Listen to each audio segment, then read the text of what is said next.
Hello, church. Before I start, I just want to tell you how hard I found this talk, because one of my biggest fears whenever I talk is of being a hypocrite. And when I was first asked, how do you stay motivated in lockdown, or at least when I was first asked to talk about how I stay motivated in lockdown, my first thought was, oh, I don't.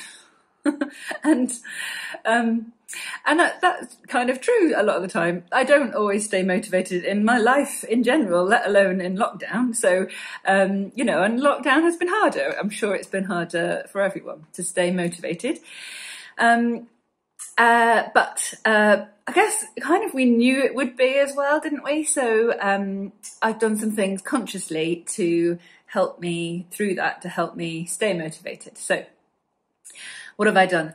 One of the first things that happened, that God did really, was Psalm 131. And this came to me around the time when I'd started to worry about the pandemic, well before lockdown, but when, we could see that it was coming and it was worrying. And I wasn't worried for myself, I wasn't worried for my children, but I was worried for older members of my family and for older members of the church. I didn't want to lose any of you, and it looked statistically likely that we would. Thankfully, the statistics have been on our side in that we live in the countryside, but really God has blessed Wiltshire massively in terms of protecting us from the pandemic. So thank you, Lord. So Psalm 131 came to me before the pandemic, and it has kept coming to me all through lockdown. So I'm just going to read you some of it anyway, the middle bit. I do not concern myself with great matters or things too wonderful for me, but I have stilled and quietened my soul like a weaned child with its mother. So I just love that picture. It makes us like a toddler and God is the mummy, and we're snuggling in and we're calm and relaxed and quiet and loved and safe. So it's just the loveliest picture, and I've imagined myself in God's arms like that, having a snuggle, and I've found myself really peaceful, even though situations have been really worrying. So thank you, Lord, for that. The other things that have helped have been getting together with other Christians. This is always true for me because I'm a really people person.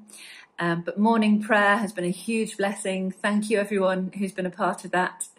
It's not just the content. The content's great. We use the content from the Northumbria community, which you can find on their website if you want to.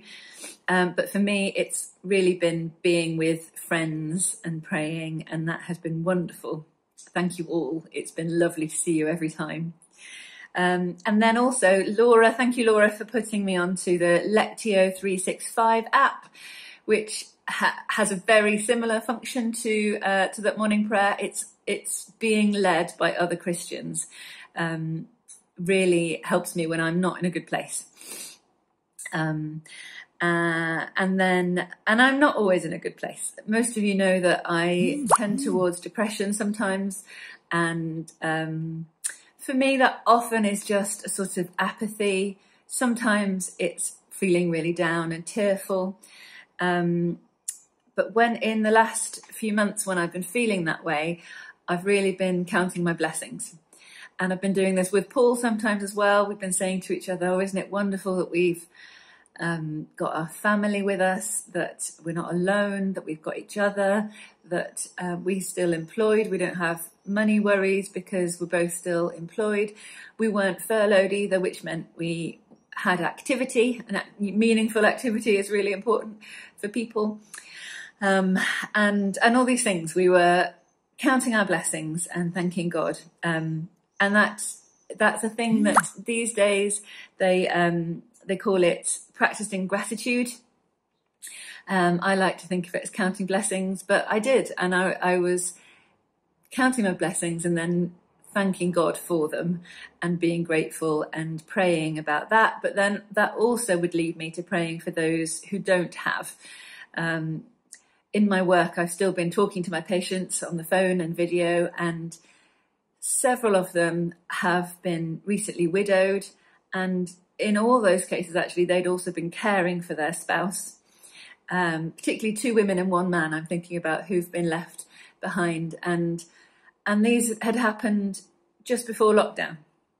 And so they hadn't had a time to rebuild their lives, and then were left grieving and alone and isolated. And that was really hard for them. And so as well as making me grateful for what I have, I've also then been stirred to pray for those that don't have. And that's been amazing, actually.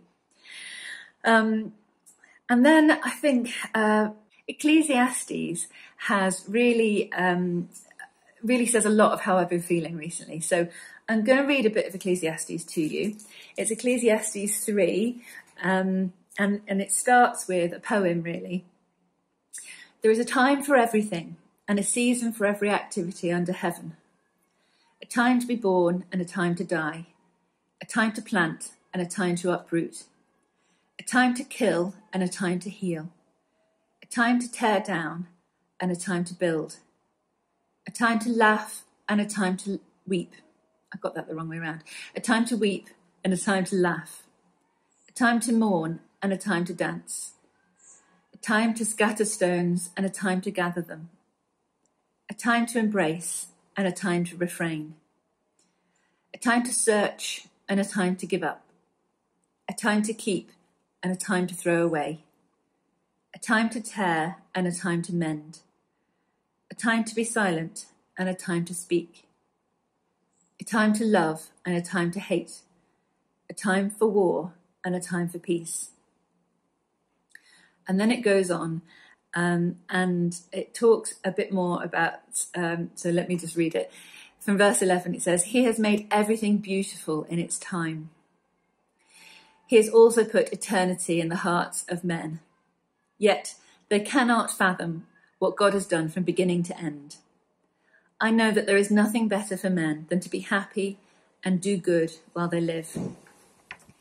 So I really like Ecclesiastes. It's not a book that we maybe talk about very much, because I think possibly because it sounds like the guy who wrote it is depressed. He talks on and on about how everything is meaningless. Meaningless, everything is meaningless. And there's nothing new under the sun, and it's all meaningless. Wisdom is meaningless, and folly is meaningless, and works are meaningless, and pleasure is meaningless. Everything's meaningless. And he goes on like this, and he does some other bits of wisdom in there, and then really he finishes off with fear God and keep his commandments, for this is the whole duty of man. And so what he's saying is everything under the sun is temporary, and it's like a chasing after the wind. I looked on the Bible Project, and they do lots of little videos on YouTube about each book of the Bible, which is awesome. And they talk about that word meaningless being like smoke, that everything that's on the earth is like smoke. It's so it's not real, really. A lot of Christians, when The Matrix came out, talked about this world being like the Matrix because it's not real. And the only things that are real are things that are going to last into eternity. And that's kind of what Ecclesiastes is saying. Everything under the sun is like smoke, a chasing after the wind. But anything that lasts into eternity is worthwhile. And so fear God and keep his commandments. And of course, his commandments can be summarized in love God and love your neighbor as you love yourself. All of the rest of the law comes from this, Jesus said. And so those are the things that are worth doing. And that's what keeps me motivated in the whole of my life, not just in lockdown, is those thinking about eternity. God has put eternity in the hearts of man. So things that I found helpful: Psalm 131, snuggling up with God; morning prayer, being led by other Christians; counting my blessings; and then keeping my eyes on what's important, keeping my eyes on eternity.